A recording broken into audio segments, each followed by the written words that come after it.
ఎక్కడైతే ప్రధాని మోదీ ప్రత్యేక హోదా ఇస్తామని ప్రకటించారో అదే తిరుపతిలో మార్చి 1న జరిగే బహిరంగ సభలో ప్రశ్నిస్తామని సిడబ్ల్యూసీ మెంబర్ రుద్రరాజు అన్నారు.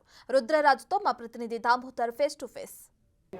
తిరుపతిలో కాంగ్రెస్ పార్టీ మార్చి 1వ తేదీన భారీ బహిరంగ సభను నిర్వహించి తన ప్రజలేకి పోవడానికి నిర్ణయించుకుంది. ఇందులో భాగంగా ఏర్పాట్లను పర్యవేక్షించడానికి మాజీ పీసీసీ అధ్యక్షుడు సిడబ్ల్యూసీ మెంబర్ ఎమ్మెల్సీ రుద్రరాజు గారు వచ్చారు. ఆయన మనతో ప్రస్తుతం ఉన్నారు. ఆయన అడిగి మరిన్ని విషయాలు తెలుసుకున్నాం. రేపు మార్చి 1వ తేదీన బహిరంగ సభతో ప్రజలకు ఎలాంటి మీ ప్రణాళిక వివరించబోతున్నారు?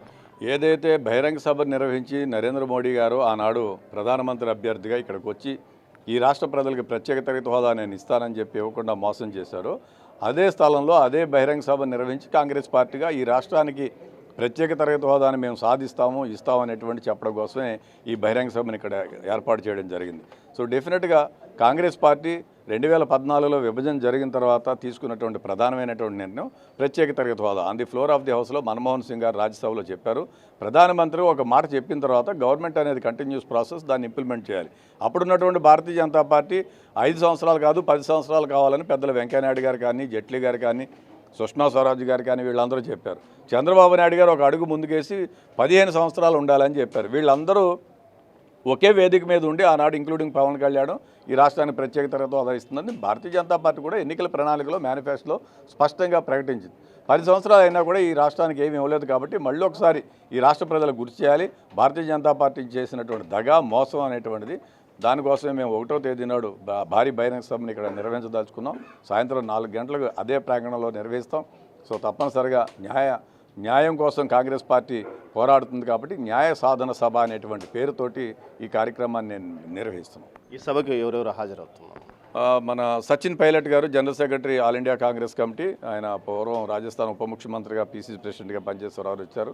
షర్మిలారెడ్డి గారు వస్తారు. పార్టీకి చెందినటువంటి సీనియర్ నాయకుడు ఇక్కడ ఉన్నటువంటి చింతామోహన్ గారు, మాజీ సిడబ్ల్యూసీ సభ్యులు ఉంటారు. మా డీసీసీ ప్రెసిడెంట్లు రఘువీరారెడ్డి గారు, కేవీపీ రామచంద్రరావు గారు, పార్టీకి సంబంధించినటువంటి శైలజనాథ్ గారు, సీనియర్ నాయకులు కనుమూరి బాపిరాజు గారు, జేడీ శీలం గారు, కొప్పుల రాజు గారు వీరందరూ కూడా వస్తారు. పార్టీకి సంబంధించినటువంటి political affairs committee, coordination committee ఉంటుంది. వీరితో పాటు రాష్ట్ర వ్యాప్తంగా ఉన్నటువంటి జిల్లా కాంగ్రెస్ అధ్యక్షులు, నగర కాంగ్రెస్ అధ్యక్షులు, ప్రదేశ్ కాంగ్రెస్ కమిటీ ఉపాధ్యక్షులు, ప్రధాన కార్యదర్శులు, మా వివిధ విభాగాల నాయకులు అందరూ కూడా వస్తారు.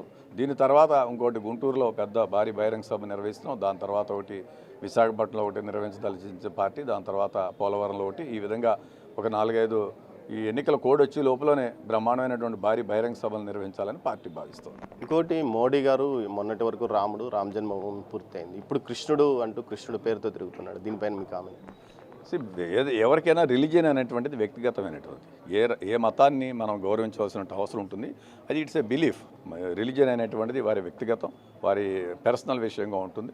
అందరూ రాముడు పూజిస్తారు. నేను హిందువుగా ఉన్నాను, ఇప్పుడు స్వామి దర్శనం చేసుకుని వచ్చాను. ముస్లిమ్స్ వాళ్ళ యొక్క మతాచారాలను పాటిస్తారు, క్రిస్టియన్స్ వాళ్ళు దాన్ని పబ్లిక్ లైఫ్లోకి తీసుకుని వచ్చి ప్రజాక్షేత్రంలో ప్రజల మధ్యన చిచ్చు పెట్టడం చాలా దురదృష్టకరమైనటువంటి సంఘటన. ఈ దేశంలో సుదీర్ఘ కాంగ్రెస్ పార్టీ పరిపాలించినప్పుడు కూడా వీళ్ళందరికీ తెలియని విషయం ఏంటంటే, రామజన్మభూమి బాబ్రీ మసీదుకి సంబంధించిన కీలకమైనటువంటిది తలుపులు ఓపెన్ చేసిందే రాజీవ్ గాంధీ గారు. చాలామందికి తెలియట్లేదు ఇప్పటివరకు. ఆ రోజు దర్శనం కోసం అక్కడ లోపలికి వెళ్ళడం కోసం తలుపులు ఓపెన్ చేయించింది రాజీవ్ గాంధీ గారు.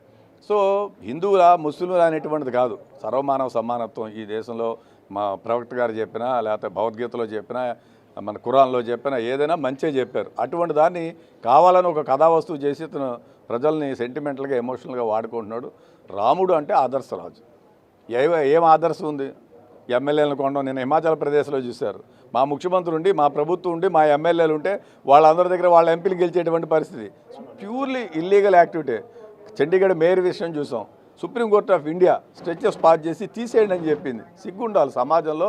రాజ్యాంగబద్ధంగా ఉన్నటువంటి సంస్థలు, సిబిఐని కానీ, ఈడీని కానీ, రిజర్వ్ బ్యాంక్ ఆఫ్ ఇండియా కానీ, ఇటువంటి ఎలక్షన్ కమిషన్ కానీ వాటిలన్నింటినీ వాడుకుని సమాజంలో ఉన్నటువంటి మనకి ఆల్మోస్ట్ ఎగ్జిక్యూటివ్ కానీ, జ్యుడిషియరీ కానీ, లెజిస్లేటివ్ కానీ నిర్వీర్యం చేసి ఎవరికేం జరుగుతుందో ఏమో అర్థం కాక యూనిలాటరల్గా డెసిషన్ తీసుకుంటున్నట్టు ఈ నేపథ్యంలో ప్రజాస్వామ్యం దీనికోసం మనకి స్వాతంత్రం తెచ్చింది మన పూర్వీకులు.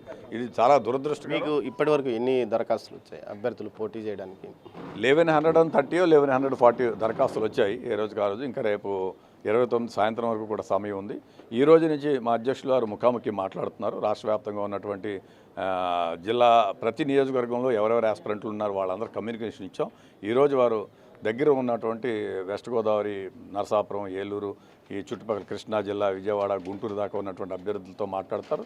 మళ్ళీ రేపు ఉదయం మాట్లాడతారు, రేపు రాత్రి కూడా మాట్లాడతారు. దాని తర్వాత కూడా మిగిలిన వాళ్ళందరినీ కూడా కలిసి మాట్లాడి పొటెన్షియల్ క్యాండిడేట్స్ ఎవరెవరు ఉన్నారు, వాళ్ళ అభిమతం ఏంటి, వాళ్ళ ఇంట్రెస్ట్ ఏంటి, వీటిలన్నింటినీ ఆవిడ ఇది చేసిన తర్వాత 2వ తేదీ నాడు ప్రదేశ్ ఎలక్షన్ కమిటీ మీటింగ్ ఉంది విజయవాడలో. సో ఈ మీటింగ్ అయ్యాక మేమందరం దానికి అక్కడికి వెళ్ళి ఆ మీటింగ్ మధ్యాహ్నం ఉంది. దాంట్లో షార్ట్ లిస్ట్ చేసినటువంటి లిస్ట్ని సెంట్రల్ ఎలక్షన్ అథారిటీకి పంపిస్తాం. Thank you. ఎన్నికలు నోటిఫికేషన్స్ వచ్చే లోపుగా భారీ ఎత్తున ఇప్పుడు ఏదైతే తిరుపతితో పాటు గుంటూరు, విశాఖపట్నంలో కూడా భారీ బహిరంగ సభలు నిర్వహిస్తామని రుద్రరాజు అంటున్నారు. దీంతోపాటు మరోవైపు ఏదైతే ఎన్నికల్లో పోటీ చేయడానికి కూడా ఎన్నడూ లేనంత ఉత్సాహంగా అభ్యర్థులు దరఖాస్తులు కూడా సమర్పించారని రుద్రరాజు గారు అంటున్నారు. కెమెరా పర్సన్ పురుషోత్తంతో దామోదర్, తిరుపతి నుంచి.